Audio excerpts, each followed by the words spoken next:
दोस्तों, दज्जाल इस वक्त इस दुनिया पर मौजूद है। दज्जाल अभी आया नहीं है और किसी को पता नहीं है कि दज्जाल इस वक्त कहाँ है और आखिर में जमीन के किस हिस्से से निकलेगा।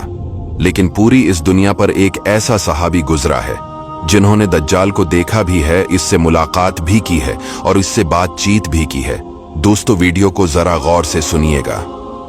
एक मर्तबा हमारे नबी सल्लल्लाहु अलैहि वसल्लम ने अचानक अपने सहाबा को जमा फरमाया और खतबा देने के लिए मेंबर पर तशरीफ फरमा हो गए और नबी करीम सल्लल्लाहु अलैहि वसल्लम ने फरमाया कि अमीमदारी ने मुझे बताया कि वो 30 अफराद थे और किश्ती में वो सफर कर रहे थे कि तूफान आ गया और वो भटक गए। तकरीबन महीना भर वो समंदर में घूमते रहे और एक दिन सूरज गुरूब होने के वक्त एक नामालूम ईलैंड पर वो पहुंचे। उन्हें वहां सयाह रंग की मखलूक नजर आई जिसके जिस्म पर बाल बहुत ज्यादा थे।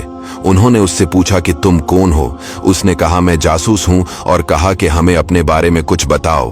उसने कहा कि ना मैं तुम्हें कुछ बताऊंगा न तुमसे कुछ सुनूंगा।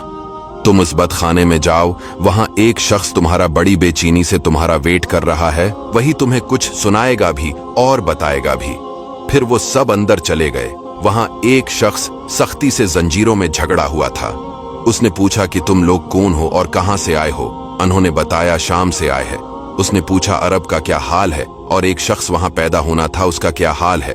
यानी हमारे नबी अलैहिस्सलाम के बारे में पूछा। सहाबा ने बताया कि वो अच्छे हाल में है। पहले तो उनकी मुखालफत हुई, लेकिन अब वो तमाम अरब पर वो गालिब हो गए हैं। ये सुनकर उस शख्स ने 3 चीखें मारी और बोला कि मैं दज्जाल हूं और कहता है अनकरीब में आजाद हो जाऊंगा और जमीन का चप्पा चप्पा में गुमूंगा और इसका कोई हिस्सा नहीं छोड़ूंगा सिवाय मदीना के, क्योंकि मुझे में वहां जाने की ताकत ना होगी। और एक रिवायत की रोशनी में ये बात भी कही जाती है कि दज्जाल को हजरत सुलेमान अलैहिस्सलाम ने कैद किया था। दज्जाल का फितना तारीख में एक बहुत बड़ा खतरनाक फितना है। दज्जाल का जो हलिया बताया गया है वो ये है कि दज्जाल एक जवान मर्द होगा, लंबा कद होगा, एक आंख से काना होगा और एक आंख खून आलूद हो गए।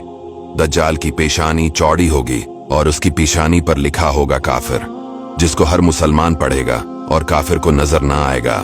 दज्जाल के निकलने से पहले दुनिया बहुत बुरी हालत में होगी। इसके निकलने से पहले 3 साल पहले इस दुनिया में खशक साली फैली होगी।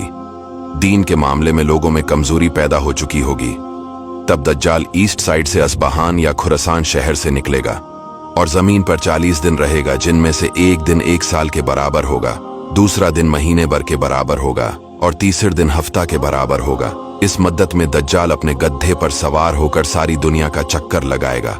दज्जाल के इन फितनों की वजह से अहले ईमान सख्त परेशान और तंगी के आलम में भागकर दुखान नामी पहाड़ में पनाह लिए हुए होंगे। लेकिन दज्जाल उनका पीछा करके पहाड़ का गैरा करेगा। तब अल्लाह पाक हजरत ईसा अलैहिस्सलाम को नाजिल फरमाएगा। जब हजरत ईसा अलैहिस्सलाम इस दुनिया में आ जाएंगे तो उनको देखते ही दज्जाल ऐसे मेल्ट होगा जैसे पानी में नमक मेल्ट होता है। आप अलैहिस्सलाम दज्जाल को मकाम-ए-लित पर कत्ल करेंगे और उसके फॉलोअर्स में से किसी को भी जिंदा नहीं छोड़ेगा। ये फितना बहुत शदीद होगा।